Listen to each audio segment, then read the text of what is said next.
Sejam muito bem-vindos às Escolhas do Maître. Esta semana vou abordar um pouco o tema do vinho do Porto. Durante a semana pus nos meus stories a pergunta para me ajudarem a escolher a temática para eu abordar esta semana, ou o tipo de vinho, ou a região, e das inúmeras respostas que obtive, e desde já quero agradecer a vossa participação. Houve uma que se salientou por duas razões. A primeira porque era uma categoria que eu já estava para abordar há bastante tempo e estava em falta aqui nas Escolhas do Maître, mais de 30 vídeos e não tínhamos falado em nenhum vinho do Porto. E a segunda foi pela pessoa que o fez.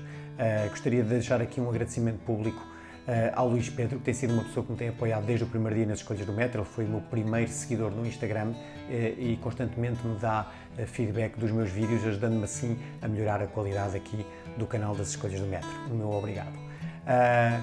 Então vamos partir para a temática do vinho do Porto e como é que é feito o vinho do Porto? O vinho do Porto resulta da interrupção da fermentação alcoólica com a adição de álcool vínico. O que é que isto quer dizer? A meio da fermentação, ou num determinado ponto, nós adicionamos álcool vínico e o que é que acontece? Ao adicionarmos álcool vínico, as leveduras deixam de funcionar ou morrem e então o que é que o vinho fica? Fica mais adocicado, porque o açúcar não foi todo transformado, e fica mais alcoólico, porque acabamos de adicionar álcool. Portanto, rudemente falando, este é um processo que parece bastante simples, não é? Mas que é assim que acaba por funcionar. Qual é a região do vinho do Porto? A região do vinho do Porto é a região do Douro dos vinhos do Porto, portanto, para quem não sabe, é a região mais antiga demarcada no mundo para vinhos, ou seja, é uma região que é património mundial da Unesco, que nos enche de orgulho e que produz estes vinhos que são conhecidos no mundo inteiro. No que diz respeito à história, consta-se que naquela altura, antigamente, os vinhos ali da região do Douro eram exportados para a Inglaterra e muitas das vezes, derivado à amplitude térmica e aos balanços dos barcos, chegavam lá já em más condições ou estragados. Consta-se que houve uma vez que, derivado aos balanços, foram entornados alguns tonéis de aguardente para dentro do vinho e o vinho, embora estivesse diferente, por causa da adição desse álcool, não estava estragado. E então começou a ideia de juntar algum álcool ao vinho para que se ele mantesse bem até ao fim e mais tarde então foi adicionado no meio da fermentação alcoólica e daí resultou este processo então do vinho do Porto. No que diz respeito aos tipos de vinho do Porto, nós temos branco, tinto e mais recentemente o rosé. O rosé não tem grande informação, mas sei que há algumas quintas que já estão a fazer alguns rosés, mas também não há aqui grande ciência. A vinificação é igual para todos, o branco, tinto e o rosé é feito da mesma maneira e depois a interrupção da fermentação é feita na altura que nós desejamos. No caso, por exemplo, vou dar o exemplo dos brancos. Quanto mais seco quisermos o branco, e as categorias do branco são o lágrima, o normal, o doce, o meio seco, o seco e o extra dry. Portanto, quanto mais seco quisermos o vinho, mais tarde interrompemos a fermentação alcoólica para que não fique açúcar no vinho. No caso do tinto, existem aqui duas categorias diferentes, ou seja, o tawny e o ruby. De salientar que esta região, por ser demarcada, tem uma obrigatoriedade de castas, tem uma obrigatoriedade de processos de vinificação que são bastante controlados para que seja permitido pôr o rótulo de vinho do Porto. Portanto, voltando aqui aos tintos, temos os rubis e os tawnies. Os rubis, conforme a cor indica, é da cor rubi, e o tawny quer dizer alourado, portanto é um vinho que leva madeira logo desde o início e depois tem alguma oxidação e que o vai tornar alourado, oxidação deliberada. Vou referir aqui alguns tipos de vinho do Porto tinto, não estão aqui todas, porque hoje em dia existem bastantes categorias, mas vou falar aqui algumas das mais importantes. Existem os reservas, os colheitas de um determinado ano, não? Onde é posto o ano, esta serve para os rubis e para os tawnies. Depois temos os tawnies de 10, 20, 30 e 40 anos, que também têm bastante valor de mercado. Quanto mais anos tiverem, mais valor tem de mercado. São um blend de vários anos, em que depois a média dos anos do blend é que vai dar origem à idade do vinho, que é depois comercializado. E depois o LBV e o Vintage, que são de uma só colheita, os dois, sendo que o Vintage é a expressão máxima aqui dos vinhos do Porto. O LBV também já tem que ter uma certa qualidade nas uvas, ou seja, tem que ser uvas de qualidade excepcional, e o Vintage é então o topo de gama, ou seja, num determinado ano, aquele blend daquelas uvas tem que ser realmente de uma qualidade excepcional. Nem todos os anos são Vintage, aliás, muito poucos anos são Vintage, e por vezes não é toda a região do vinho do Douro que declara Vintage esta colheita. Portanto, cada região do Douro é bastante extensa e, portanto, uma quinta pode declarar Vintage e outra não. Portanto, isto vai determinar a qualidade. O blend que eles determinaram para aquele ano, não esquecer que é de uma só colheita, é que vai determinar aqui as categorias dos vinhos. Portanto, o LBV consegue também ter algum valor de mercado, mas os mais valiosos serão os Tonys mais antigos e os Vintage, sendo que os Vintage são vinhos que são normalmente construídos para fazer alguma evolução em garrafa. Quanto à sugestão desta semana, o vinho que vos trago esta semana tem aqui uma mistura de temáticas. Eu já vos queria trazer esta temática também há algum tempo, ainda não tinha calhado. E o vinho que vos trago esta semana não é nada mais nada menos que um LBV de 2013, neste caso do Pingo Doce.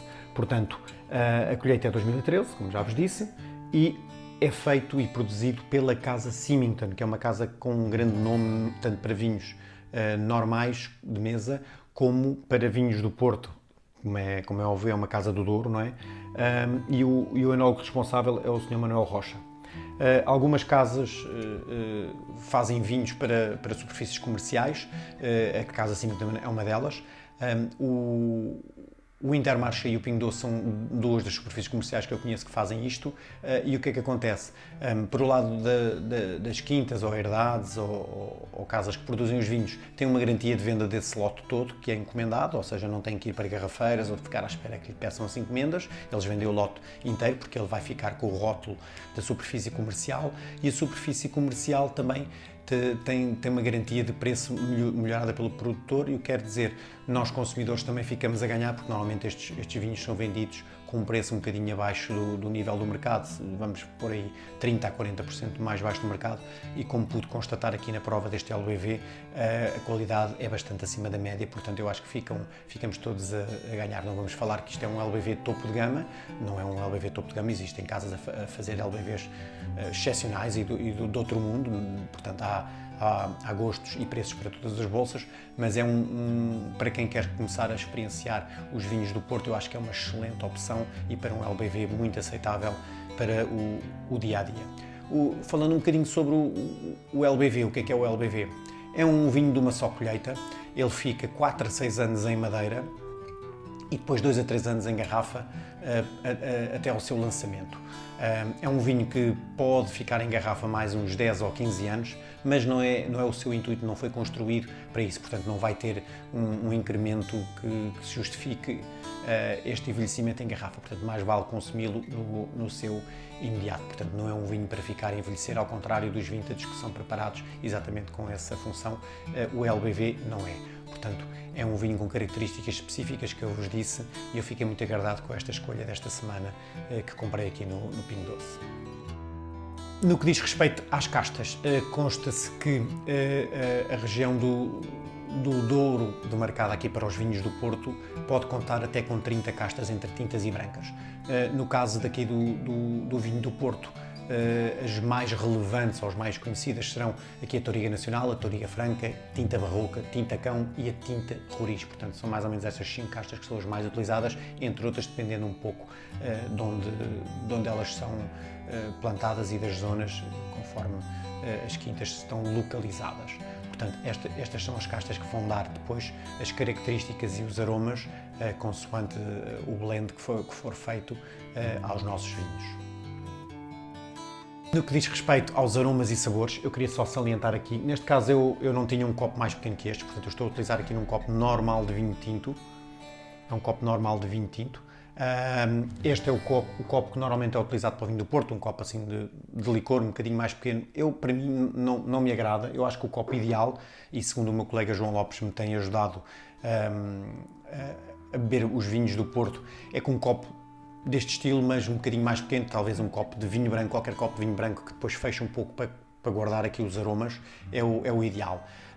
A sua temperatura de serviço será ligeiramente fresco, não muito, eu aconselharia ali entre os 14 e os 16 graus, ou seja, com alguma refrigeração, não pode ser muito quente, porque senão depois adultera aqui toda a combinação de aromas, e não esquecer que isto é um vinho com 20 graus, porque é um licoroso, não é? Portanto, ele deverá estar um bocadinho fresco, no caso dos tintos, não muito abaixo, mas entre os 16 e os 18 graus ou 14, eu gosto mais de os beber entre os 14 e os 16. Portanto, depois, o que é que temos aqui de aromas? Este LBV, abundam aqui frutos vermelhos bastante maduros, também alguma ameixa, frutos vermelhos como morangos, como framboesas, algumas notas também herbáceas e florais, e depois já se nota também aqui alguma madeira e chá preto daqueles anos em madeira, portanto já tem aqui alguma complexidade do envelhecimento em cascos de carvalho, portanto é um vinho bastante complexo e bastante intenso. É um vinho que serve bastante para acompanhar queijos de pasta mole. O queijo da serra é muitas vezes associado aos vinhos do Porto. Também é aconselhado para algumas sobremesas bastante doces, onde possa rivalizar com o adocicado do vinho, e outra também das sugestões será para alguns pratos de caça. Não deverão ser todos, mas alguns pratos de caça de sabores intensos, em que seja preciso algum fulgor alcoólico e alguma intensidade de sabores. Portanto, este foi um vinho que me surpreendeu bastante. Eu já tinha andado a provar alguns LBVs do mercado e tive para comprar quase um em promoção, mas depois, quando vi este, achei uma boa ideia experimentar e tirar as minhas conclusões, porque sempre fiquei curioso para saber qual seria a qualidade destes LBVs, neste caso do Pingo Doce, mas também sei que outras superfícies comerciais também fazem esta tática, e fiquei muito agradado com este LBV do Pingo Doce. É a minha sugestão para esta semana. Muito obrigado por estarem desse lado. Até uma próxima.